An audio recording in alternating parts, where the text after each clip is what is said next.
আসসালামু আলাইকুম। Hello guys, সবাই কেমন আছেন? আলহামদুলিল্লাহ আমি অনেক ভালো আছি। আমি আজকে নতুন একটি ভিডিও নিয়ে চলে এসেছি। আমি আজকে রান্না করতে যাচ্ছি কলিজা, তারপর আপনার তিলি, চর্বি, গরুর মাংস একসাথে মিক্স করে আমি আজকে রান্না করব। এবং রান্না করার আগে যেহেতু কলিজা, তিলি এগুলোর মধ্যে অনেকটা রক্তের পানি থাকে, এগুলো চলে যাওয়ার জন্য আমি প্রথমে এটাকে একটু সেদ্ধ করে নেব। আর সেদ্ধ করার জন্য আমি ভালো করে ধুয়ে নিয়েছি। এখন পরিমাণ মতো একটু পানি দিব।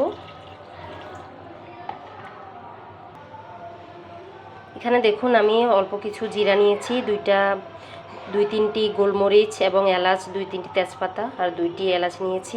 দিয়ে দিব এগুলো।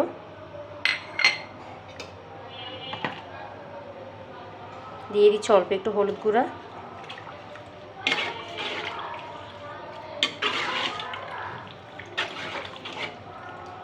নেড়েচেড়ে এখন আমি ঢেকে চুলার আঁচটা বাড়িয়ে দিয়ে এভাবে রেখে দেবো যতক্ষণ পর্যন্ত না বলকানো না আসে। দর্শক, আমি মাংসগুলোকে সেদ্ধ করে পানি ঝরিয়ে নিয়েছি এবং একটু ধুয়ে নিয়েছি। তো চলুন তাহলে আমরা মূল রান্নায় ফিরে যাই। প্রথমে আমি হাঁড়িটা গরম করে নিয়েছি। এখন দিয়ে দেবো এর মধ্যে তেল। এখন আমি প্রায় 1 কাপ পরিমাণ তেল দিয়েছি। এখন তেল গরম হলে দিয়ে দিব এর মধ্যে পেঁয়াজ কুচি।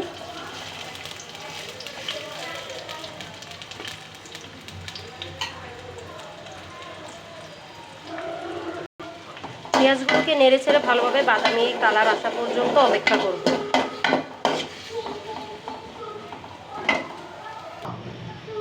দর্শক, আমার পেঁয়াজগুলো একদম পুরোপুরি লাল হয়ে গেছে। এখন এক এক করে আমি এখানে সবগুলো মশলা অ্যাড করে দিব। দিয়ে দিব এর মধ্যে রসুন বাটা, দিয়ে দিচ্ছি আদা বাটা, দিয়ে দিচ্ছি অল্প একটু সরিষা বাটা। একটু নেড়ে চেড়ে কাঁচা মশলা গন্ধ চলে যাওয়ার জন্য মশলাগুলোকে ভেজে নিব, যাতে মশলার কাঁচা গন্ধটা চলে যায়।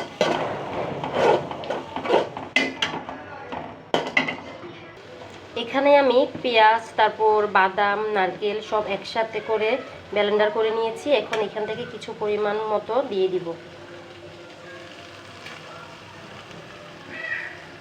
আমি 2 চামচ পরিমাণ দিয়ে দিয়েছি।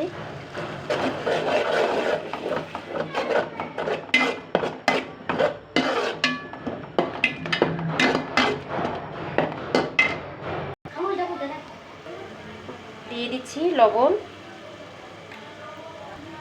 এবার দিয়ে দিচ্ছি হলুদ গুঁড়া। হলুদ গুঁড়ার পরিমাণটা কমিয়ে দিচ্ছি, যেহেতু এখানে সরিষা বাটা, বাদাম বাটা ইউজ করেছি।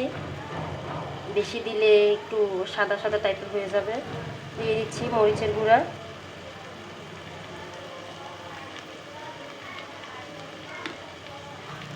এখন দিয়ে দিব ধনিয়া গুঁড়া 1 চা চামচ। দিয়ে দিব জিরার গুঁড়া।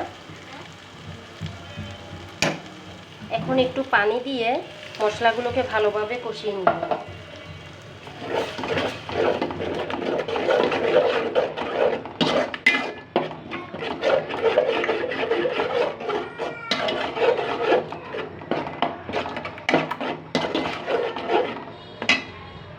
এখন দিয়ে দিচ্ছি 3টি তেজপাতা এবং কয়েকটি পরিমাণ 4টি এলাচ, একটি স্টার মশলা এবং 4-5টি গোলমরিচ এবং লং দিয়ে দিচ্ছি।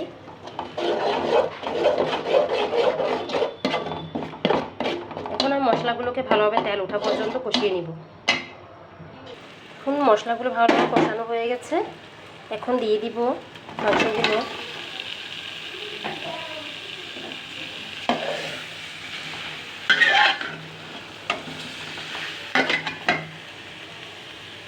মাংসগুলো দিয়ে কিছু টমেটো কুচি দিয়ে দিব। টমেটোগুলো আমি ডিপ ফ্রিজে সংরক্ষণ করেছি, তাই এভাবে থেতলানো দেখাচ্ছে।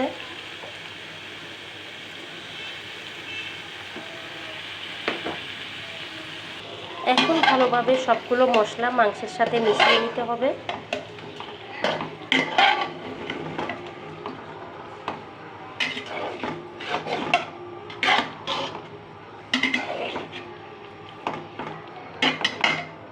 দর্শক দেখুন, মাংসগুলো অনেক কষানো হয়ে গেছে। আমি এগুলোকে প্রায় 40 মিনিটের মতো নেড়ে চেড়ে অল্প আছে কষিয়ে নিয়েছি ভালোভাবে। এখন আমি দিয়ে দিব এর মধ্যে পরিমাণ মতো ঝোল।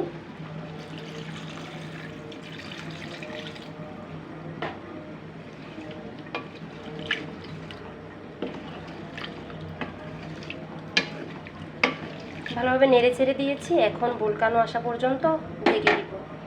দর্শক, মাংসগুলো হয়ে গেছে, আমি নামিয়ে নিয়েছি। মাংসগুলো চুলা থেকে নামিয়ে এখন আমি অন্য আরেকটি হাঁড়ি বসিয়ে হাঁড়িটি গরম করে এর মধ্যে দিয়ে দিচ্ছি অল্প একটু তেল।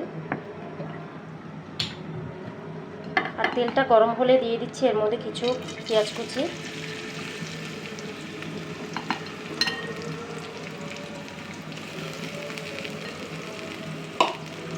পেঁয়াজগুলোকে আমি ভালোভাবে বেরেস্তা করে নিব।